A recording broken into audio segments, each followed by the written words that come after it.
नमस्कार, capital TV में आपका स्वागत है। मैं हूं आपके साथ सबा शाहिद शेख।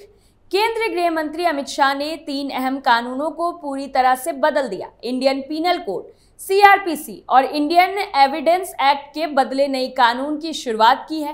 इन तीनों कानूनों को अंग्रेजों ने अपने फायदे के लिए बनाया था, लेकिन आजादी के 70 साल बीत जाने के बाद भी ये कानून चल रहे थे। इसका देश में गलत इस्तेमाल किया जा रहा था।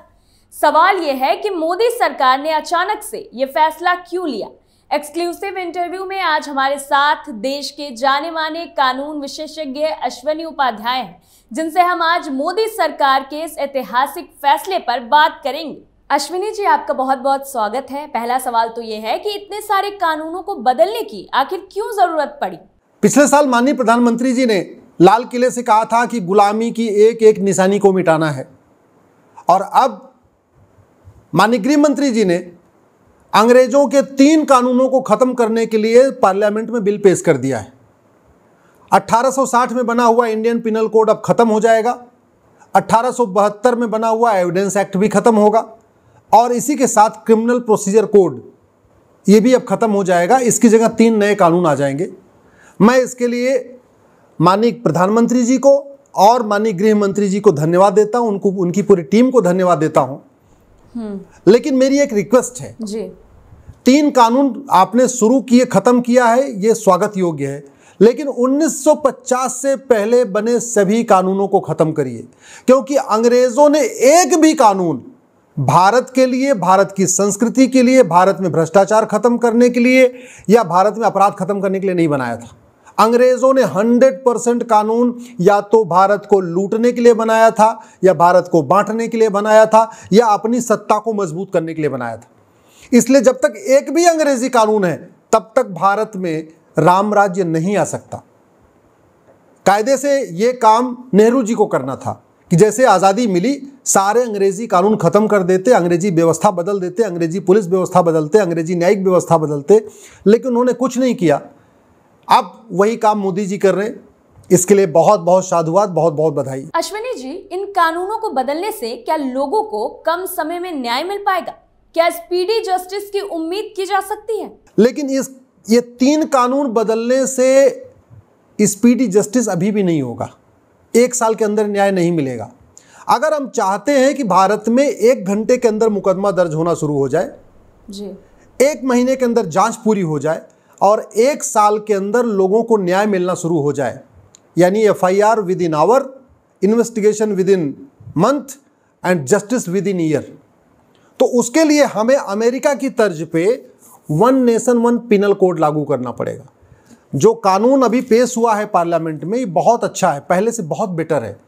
लेकिन इस कानून के अलावा भी भ्रष्टाचार अपराध के 40-50 कानून और भी अभी भी चलेंगे।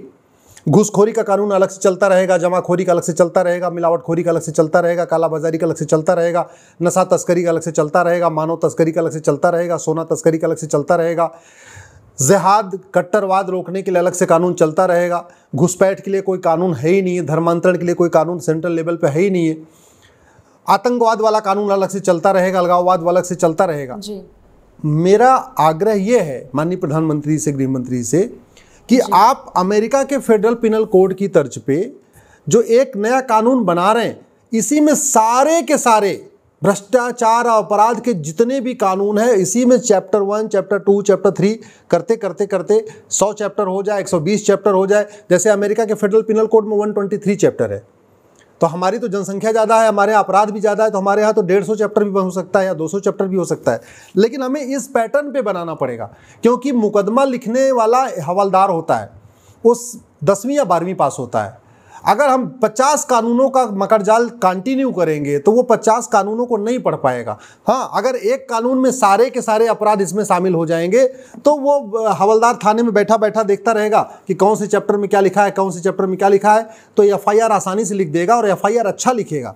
FIR क्रिमिनल जस्टिस सिस्टम की जान होती है, फाउंडेशन है। अगर अच्छा FIR नहीं होता तो बाद में अच्छी इन्वेस्टिगेशन नहीं होती, अच्छी इन्वेस्टिगेशन नहीं होती तो ठीक से न्याय नहीं मिलता, मुकदमा लंबा चलता है, कई बार लोग सबूत के अभाव में छूट जाते हैं, कई बार ऐसा भी होता है कि जो दोषी होते हैं उनको बेल मिल जाती है, निर्दोष जेल में रहते हैं। इसलिए FIR अच्छा होना चाहिए। FIR तभी अच्छा होगा जब 1 नेशन 1 पिनल कोड होगा।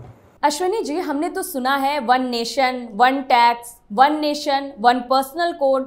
अब आप कह रहे हैं one nation one penal code, one nation one tax. इसका इन कानूनों से क्या रिश्ता है? चूंकि जांच पुलिस को करना है, पुलिस हर राज्य की अलग अलग कानून से चल रही है। 1861 का जो पुलिस एक्ट है इसको बदलना पड़ेगा। अंग्रेजों द्वारा बनाया गया कानून ये 1861 का बहुत घटिया है।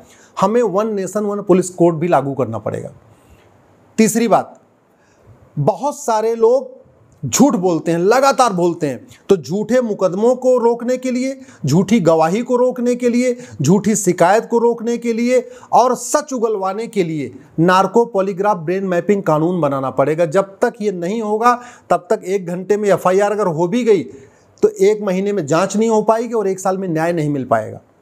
इसी तरीके से 1908 का सिविल प्रोसीजर कोड, ये जो जमीन का संबंधित विवाद है, ये 1908 के सिविल प्रोसीजर कोड से चलता है। इसको भी बदलना पड़ेगा। जब तक ये 1908 का सिविल प्रोसीजर चलता रहेगा तब तक जमीन के मुकदमे 25 साल, 30 साल, 40 साल चलेंगे। पता चला सुप्रीम कोर्ट का आते आते 50 साल भी लग जाता है। मुकदमा जो है बेटा शुरू करता है, बेटा बूढ़ा हो जाता है, पता चला उसका बेटा के मुकदमा लड़ता है। तो ये 1908 का सिविल प्रोसीजर कोड भी बदलना पड़ेगा। Judicial code, one nation one judicial code लागू करना पड़ेगा। पूरे देश के जज, चाहे हाई कोर्ट के जज हों चाहे वो डिस्ट्रिक्ट कोर्ट के जज हों, सबके लिए एक रूल्स रेगुलेशन बनाना पड़ेगा, सबके लिए एक प्रोसीजर बनाना पड़ेगा, कॉमन जुडिशियल टर्म यूज करना पड़ेगा। तो एक one nation one judicial code भी लागू करना पड़ेगा। इसको सुप्रीम कोर्ट खुद करे और सुप्रीम कोर्ट खुद नहीं करना तो हाई कोर्ट को, पार्लियामेंट को करना पड़ेगा। इसी तरीके से एक जुडिशियल चार्टर लागू करना पड़ेगा कि कौन सा मुकदमा कितने दिन के अंदर खत्म होगा, कौन सा मुकदमा 5 डेट में खत्म होगा, कौन सा 10 डेट में खत्म होगा, कौन सा 15 डेट में खत्म होगा। इसके लिए एक जुडिशियल चार्टर लागू करना पड़ेगा। एक सिटीजन चार्टर लागू करना पड़ेगा कि जो जितने भी अधिकारी हैं, चाहे हवलदार है, चाहे वो थानेदार हैं, चाहे वो तहसीलदार है या कलेक्टर हैं या क्लर्क हैं, ADM है, चकबंदी अधिकारी हैं या DDC, SOC हैं, टाइम बाउंड तरीके से शिकायतों को दूर करें, उसके लिए एक सिटीजन चार्टर लागू करना पड़ेगा। एक एडमिन चार्टर लागू करना पड़ेगा। और सबसे इंपॉर्टेंट, सारे कानून बन गए लेकिन अगर भ्रष्टाचार खत्म नहीं होगा तो भी जस्टिस विद इन ईयर नहीं होगा। टारगेट है जस्टिस विद इन ईयर। मेरे जीवन का लक्ष्य है कि 1 साल के अंदर लोगों को न्याय मिले और भ्रष्टाचार जड़ से खत्म हो जाए। तो सारे कानून बन जाएंगे लेकिन अगर भ्रष्टाचार खत्म नहीं होगा तो लोग पैसा ले लेंगे। थानेदार भी पैसा लेगा, हवलदार भी पैसा लेगा, कलेक्टर भी पैसा लेगा, क्लर्क भी पैसा लेगा, पेशकार भी पैसा लेगा और फिर कुछ न कुछ उसमें कमी निकाल के इसको तारीख पे तारीख चलती रहेगी। तो भ्रष्टाचार खत्म हो उसके लिए ज़रूरत है वन नेशन वन टैक्स लागू किया जाए। ये 10 प्रोसेस हो जाए, one nation one penal code हो जाए, one nation one police code हो जाए, नार्को पॉलीग्राफ ब्रेन मैपिंग कानून बन जाए, 1908 का सिविल प्रोसीजर खत्म करके एक नया कानून बन जाए, one nation one judicial code हो जाए, जुडिशियल चार्टर लागू हो जाए, एक पुलिस चार्टर लागू हो जाए, एडमिनिस्ट्रेटिव चार्टर लागू हो जाए, सिटीजन चार्टर लागू हो जाए और सबसे important one nation one tax हो जाए। यानी सारे टैक्स खत्म हो जाए, GST खत्म हो जाए, इनकम टैक्स खत्म हो जाए, वैट खत्म हो जाए, TDS खत्म हो जाए, सारे टैक्स खत्म हो जाए, केवल बैंकिंग ट्रांजैक्शन टैक्स लगे। यानी कमाने पे कोई टैक्स नहीं, जितना कमाना है कमाओ, कमाने में कोई टैक्स नहीं, जितना खर्च करोगे उतना आपको टैक्स लगेगा। तो अच्छी बात है, कमाने पे कोई टैक्स नहीं है तो भैया ठीक है, कमाते रहो। अब पैसा खाना तो है नहीं, पैसा तिजोरी में भर के क्या करना है, अंत में उसको खर्च करना है, खर्च करते समय टैक्स लगेगा। मैं गारंटी के साथ कहता हूं वन नेशन वन टैक्स से भ्रष्टाचार खत्म हो जाएगा और भ्रष्टाचार खत्म हो गया यानी थाने की दलाली बंद हो गई, तहसील की कमीशनखोरी बंद हो गई, जिले की अगर घूसखोरी बंद हो गई, तब वास्तव में ये जो कानून है ये इफेक्टिवली इंप्लीमेंट हो पाएंगे। अश्विनी जी, क्या आप ये कह रहे हैं कि जब तक भ्रष्टाचार रहेगा तब तक इन कानूनों को बदलने से कोई फायदा नहीं होगा? सरकार से आप क्या गुजारिश करेंगे?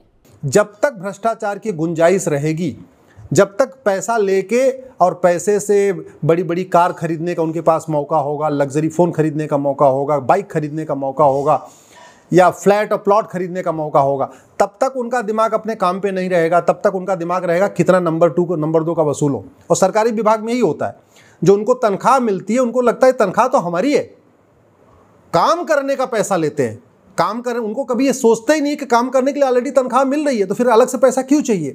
लेकिन उनको लगता है कि नहीं, जो वेतन आ रहा है वो तो फंडामेंटल राइट है, वो तो मुफ्तखोरी का है, वो तो हमारा नाम चल रहा है, साइन करने के लिए हमारा वेतन आ रहा है, बाकी जो भी काम करेंगे उसके लिए पैसा चाहिए। तो मैं माननीय प्रधानमंत्री से निवेदन करता हूँ जी, उनको आग्रह करता हूँ, गृह मंत्री से आग्रह करता हूँ अब आप वन नेशन वन टैक्स की तरफ बढ़िए। जी बिल्कुल। पुलिस चार्टर लागू करिए, जुडिशियल चार्टर लागू करिए, सिटीजन चार्टर लागू करिए, एडमिनिस्ट्रेटिव चार्टर लागू करिए, 1908 का सिविल प्रोसीजर कोड भी बदलिए। इसी तरीके से नार्को पॉलीग्राफ ब्रेन मैपिंग कानून बनाइए और जस्टिस विद इन ईयर, इस मंत्र को आप साकार करिए। अब Bharat justice within year चाहता है। हम चाहते हैं कि गरीब से गरीब हो, अमीर से अमीर हो, व्यापारी हो, शिक्षक हो, डॉक्टर हो, इंजीनियर हो, सबको 1 साल के अंदर न्याय मिल जाए। और माननीय प्रधानमंत्री जी, ये काम आप ही कर सकते हैं। आप बहुत सारे ऐतिहासिक काम कर रहे हैं, बहुत सारे ऐतिहासिक निर्णय ले रहे हैं। जो काम नेहरू जी नहीं किए, शास्त्री जी नहीं किए, नरसिम्हा राव जी नहीं किए, चंद्रशेखर जी नहीं किए, बीपी सिंह नहीं किए, गुजराल साहब नहीं किए, इंदिरा गांधी नहीं की, राजीव गांधी नहीं किए, अटल जी नहीं किए, वो सारे काम आप कर रहे हैं। तो बस एक और आप अपने इनिशिएटिव में ले लीजिए, अपनी प्रायोरिटी में ले लीजिए, जस्टिस विद इन ईयर। इस देश का उपकार हो जाएगा। मुकदमों के कारण लोग तड़प रहे हैं, उन्हें केवल आपसे ही आशा बची हुई है। अश्विनी जी, आपका बहुत बहुत धन्यवाद। मोदी सरकार के इन बदलावों पर आपसे आगे भी हम बात करते रहेंगे। अगर आपको ये वीडियो पसंद आया तो आप इस वीडियो को लाइक करें, शेयर करें और कैपिटल टीवी को सब्सक्राइब जरूर करें। नमस्कार।